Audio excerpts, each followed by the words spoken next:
صفحہ نمبر 83 پر ارشاد فرماتے ہیں یوں ہی یاسین اور طٰہٰ ایک مکمل فتویٰ ہے. کچھ ناموں کے تعلق سے اعلیٰ حضرت سے پوچھا گیا تھا کہ یہ نام رکھنا کیسا ہے، تو اعلیٰ حضرت نے اس پر مکمل کئی صفوں میں فتویٰ ارشاد فرمایا.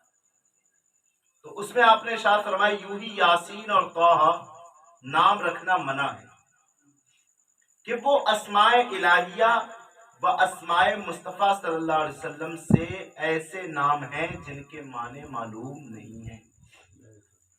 تو معنی جب معلوم نہیں ہے تو رکھنا بھی مناسب نہیں. کیوں؟ کیا عجب کہ ان کے وہ معنی ہوں جو غیر خدا اور رسول میں صادق نہ آ سکے، اور غیر خدا کے علاوہ وہ صادق نہیں آ رہے اور آپ نے غیر خدا کے لیے وہ نام رکھ دیا. رسول صلی اللہ علیہ وسلم کے علاوہ وہ معنی صادق ہی نہیں آ رہا کسی کے لیے اور آپ نے وہ نام رکھ دیا، تو لہٰذا کہ وہ غیر مناسب ہوگا، لہٰذا نام رکھنا نہیں چاہیے. تو فرمایا حضرت ان سے احتراز لازم ہے جس طرح نامعلوم المعنی رقیہ منتر جائز نہیں ہوتا کہ مبادا کسی شرک و ضلال پر مشتمل ہو. امام ابو بکر ابن عربی کتاب احکام القرآن میں فرماتے ہیں، باقاعدہ اس میں حوالہ ہے کہ روا اشہب عن ابن مالک لا یتسمو احد یاسین. حضرت ابن عربی نے فرمایا کہ کوئی تم میں سے یاسین نام نہ رکھے. آگے بجا بیان فرمائیں لِأَنَّهُ اسم اللہ تعالی، کیونکہ وہ اللہ تعالیٰ کا نام ہے. وَهُوَ کلام البدیع، اور انوکھا لفظ ہے، اس کا معنی معلوم نہیں ہے.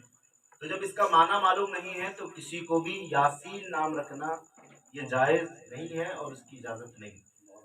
اب ماشاءاللہ اچھا سوال کیا کہ اب یہ کہ بہت سارے ایسے نام ہیں تو کیا کرنا ہے، تو ان کے شروع میں غلام بنا دینا، غلام یاسین، غلام طٰہٰ. جب اس طریقے سے غلام کا لفظ بڑھ جائے گا تو اس کا مطلب ہوگا کہ یاسین کے غلام، طٰہٰ کے غلام. تو جب بھی کسی کا نام یاسین ہو تو اس تک یہ بات پہنچا دی جائے کہ یاسین نہیں بلکہ اپنا نام کے آگے آپ غلام یاسین بڑھا لیجئے، اور طٰہٰ اگر کسی کا نام ہو تو غلام طٰہٰ بڑھا لیجئے تاکہ معنی خراب نہ ہو، اور کہیں ایسا نہ ہو کہ وہ معنی جو اللہ رب العزت کے لیے خاص تھا یا محمد صلی اللہ علیہ وسلم کے لیے خاص تھا وہ کہیں آپ پر نہ بول دیا جائے اور اس سے بہت بڑا معنی جو ہے خرابی لازم آ جائے گی. جیسے کہ رسول اللہ، اس کا معنی کیا؟ اللہ کے رسول. تو اگر کوئی اپنا نام رسول اللہ رکھ لے تو بتائیے کتنی بڑی خرابی لازم آئے گی. تو اسی لیے ان کے معنی جب معلوم نہیں، کیا پتا کیا مراد ہے اللہ رب العزت کی، ہم نہیں جانتے، تو نام پہلی بات تو نہیں رکھنا چاہیے، اور اگر رکھ دیے ہیں تو اب شروع میں غلام وغیرہ ایڈ کر لیا جائے. والقرآن الحکیم، انشاءاللہ اس کی تفسیر آنے والے درس قرآن میں بیان کی جائے گی. اللہ تعالیٰ کی بارگاہ میں دعا ہے کہ ان کہے ہوئے کلمات پر ہم سبوں کو عمل کرنے کی توفیق عطا فرمائے.